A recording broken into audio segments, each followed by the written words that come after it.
দেখো গাইস, ওগুলো কি দিয়েছি, এগুলো দিয়েছি আমার পেঁপে গাছের পাতা। ঠিক আছে, ওই দেখো একটু খাচ্ছে, টুকরে টুকরে খাচ্ছে, একটু টুকরে খাচ্ছে। দেখো কি খাচ্ছে, পেঁপে গাছের পাতা।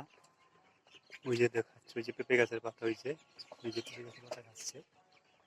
এটা কিন্তু পেট বাড়ানোর জন্য দিচ্ছি না, এগুলো দিয়ে দিচ্ছি তোমার এই যে বৃষ্টি নামলো না, বৃষ্টির জন্য হয়তো ভিজা মাটিতে ঠান্ডা লাগতে পারে, তার জন্য পেঁপে গাছের পাতা দিয়ে ঠান্ডা আমাশা যদি হয় পায়খানা ক্লিয়ার থাকে। ঠিক আছে, পাতাটা খাইলে পারে।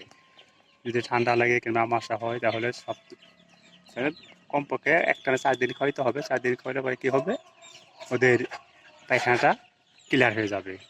ঠিক আছে, যেমন ওরা রক্ত আমাশা হয়ে যায়, একটু রক্ত পড়ে, তারপর যদি তোমার ঠান্ডা লাগে, ঠান্ডাটা সেরে যাবে। ওই দেখো, ওই যে খাচ্ছে, টুকরো খাচ্ছে, তার জন্য এই যে টিউবের কাছে পাতা দিচ্ছি।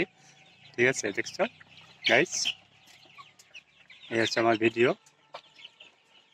ওই দেখো বাচ্চাগুলো, দিন দেখা দিলাম বাচ্চা ভিতরে আছে। দেখো ভিতরে বাচ্চা ভিতরে আছে, ভিতরে বাচ্চাগুলো আছে, দেখা যাচ্ছে না হয়তো মনে হয়।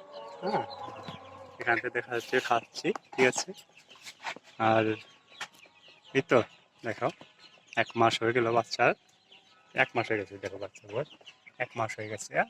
1 মাস এই পর্যন্ত হয়েছে। 250 গ্রাম 300 গ্রাম করে হয়ে গেছে একটা, 250 গ্রাম থেকে 300 গ্রাম হয়ে গেছে একটা। ঠিক আছে, আর বর্ণনা করলাম, তোমরা সবাই সাবস্ক্রাইব করে দিবা।